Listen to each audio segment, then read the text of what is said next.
Let's talk about China's currency play. And everybody's watching China's warships menace the poor people over at Taiwan, whether it's jet flyovers, whether it's naval assault practices, you get the picture.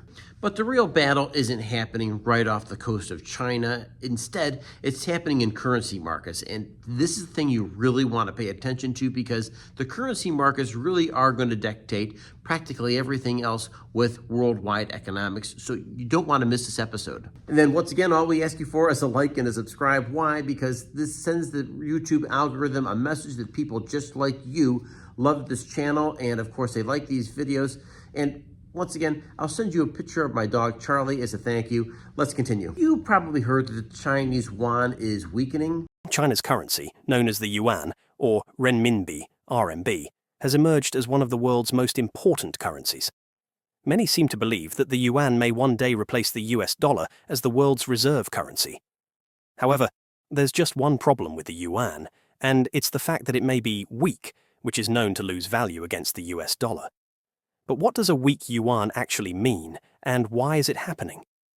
To understand this, let's judge how its value has changed over time.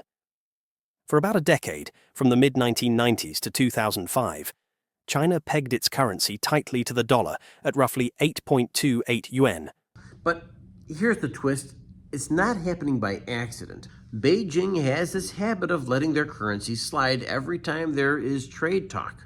What is China really about? Well, they're trying to make their exports cheaper than everybody else's all over again. And they want to continue to be the world's workshop, that manufacturing exists in China. Why? Because the government there is really willing to go ahead and manipulate currency prices to make everything that's produced in China super cheap.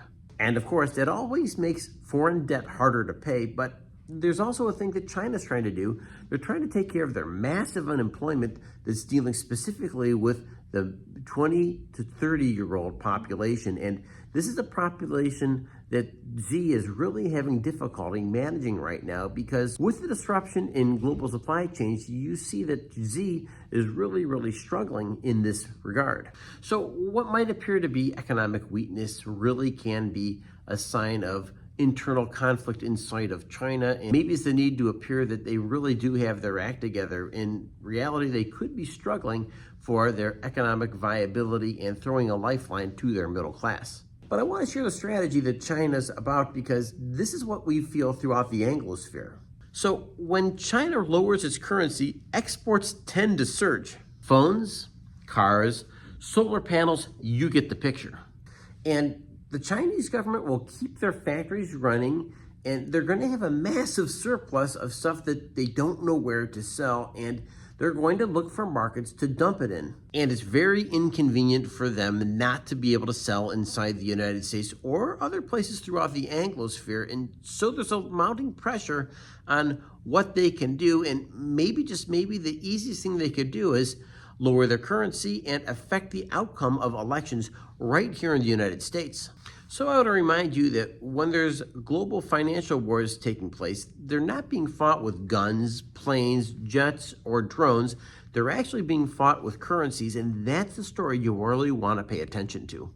And so if China keeps these policies up, the next domino to fall is the developed world. Nations like Brazil, Malaysia, and South Africa are on the chopping block. And that's China's experiment in the de-dollarized world. And the United States is not in a position to continually sanction the entire world on Chinese monetary policy. Because let's face it, every time the United States freezes a country's dollar assets, it gives China just a little bit more of an opening to float their new currency. And of course, we know it might not even just be a yuan-based currency. What they would really love to do is try this new BRICS currency that is gold-backed. That's a scary thought. So you may not pay a lot of attention to exchange rates. I get it. It's something that really people don't seem to pay a ton of attention to. But the fact is, they will show up at places you don't expect it, like your grocery bill. And a weaker yuan means cheaper prices for Chinese goods right now in 2025. But there's more inflation later, and that's as the US dollar continues to lose its buying power. And of course, this is the kind of story that cable news tends to ignore. It's complicated and a little bit more abstract in thinking, but make no doubt about it, whether it's cryptocurrency, whether it's gold and silver prices, you get the picture. There's a bigger story going on, and it's not the story that's right before our eyes, but it's the channels like this that really tend to catch the real story that's going on. So whether you're playing gold, whether you're playing silver, whether you're playing something like the cryptocurrencies, make no question about it, there is constantly a battle going on with currency wars, and do something you want to pay attention to, or at the bare minimum, be aware of. Because when you hear the word currency war, it means a little bit more than the average person understands. And the loudest battles that are being fought are sometimes the most quiet. And they oftentimes don't happen on a battlefield. They happen inside people's bank accounts and at the grocery store checkout line. So if you want to hear more honest breakdowns like this, hit like and hit subscribe. And don't forget there's a sponsor for this episode, and it is Policy Genius.